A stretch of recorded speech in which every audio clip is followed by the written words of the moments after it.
A liberação em excesso de gases de efeito estufa na atmosfera resulta no aquecimento global e prejudica a produtividade das lavouras. Além desses impactos, pesquisadores da Universidade Católica Portuguesa comprovam que o excesso de gás carbônico na atmosfera pode resultar em alimentos menos nutritivos.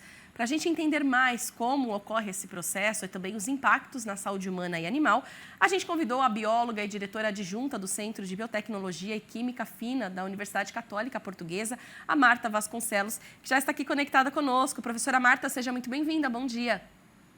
Olá, bom dia. Obrigada pelo convite. Tá aí, bom dia para ela, já boa tarde, ela que fala com a gente da Europa. Bom, como ocorre o processo de sintetização de nutrientes, doutora Marta, por plantas, né? E como o excesso de gás carbônico na atmosfera impacta esse processo? Esse é um estudo que você idealizou também, coordenou, e eu queria que você contasse um pouco mais para a gente.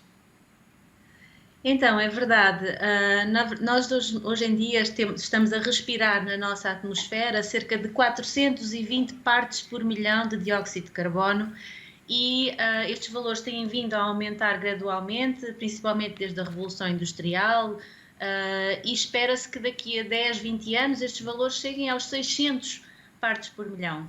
E o que está a acontecer é que as nossas plantas, principalmente as plantas do tipo C3, que são 95% das plantas que crescemos atualmente, elas com este aumento do teor do dióxido de carbono estão a perder proteína e minerais, lípidos, tudo, nutrientes essenciais à nossa dieta. Obviamente que o processo de acumulação e síntese destes nutrientes nas plantas varia muito, dependendo do nutriente que estamos a falar. No caso dos minerais, estes vêm do solo e este processo, este efeito de perda nutricional é causado por vários fatores. Quais são, né, alguns desses fatores? Você pode detalhar para a gente? Um deles que é muito importante é pelo facto de haver maior acumulação de hidratos de carbono, portanto de biomassa, que depois este aumento do crescimento, que é favorecido pela maior fotossíntese devido ao facto de haver mais dióxido de carbono, não há depois um uptake, uma absorção equiparada destes minerais essenciais, por exemplo, que estão no solo. Porquê? Porque as plantas ficam impactadas nos mecanismos necessários para a absorção destes nutrientes minerais, sejam eles na expressão de alguns genes transportadores, algumas proteínas de transporte destes minerais, na libertação de compostos pelas raízes, muito importantes, como os ácidos orgânicos, ou até mesmo na modulação daquilo que chamamos a microbiota do solo, que é a comunidade microbiana que existe naquele solo e que também ela por si também é impactada pelo excesso de CO2 na atmosfera. Certo. Professora, quais exemplos você poderia dar para a gente de culturas que são mais suscetíveis à perda de nutrientes? Então, neste caso, bem, temos algumas muito emblemáticas, creio eu, até para o Brasil, que é o caso das leguminosas, o caso do feijão, por exemplo, ou a soja, são ambos cultivos que são muito impactados nutricionalmente pelo aumento do CO2 atmosférico. Falamos no caso, por exemplo, de haver variedades que perdem cerca de 30% do valor de ferro que têm no grão, e isto é substancial.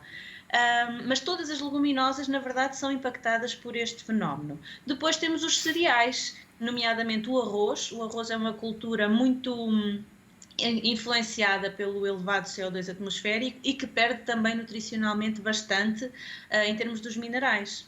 E todas essas culturas importantíssimas, né, para o nosso país, a soja, o feijão, o arroz e, como você disse, várias outras também. Há, professora, sistemas agroalimentares que podem promover a produção de alimentos mais resilientes a essas mudanças climáticas, né, e a essa emissão de CO2?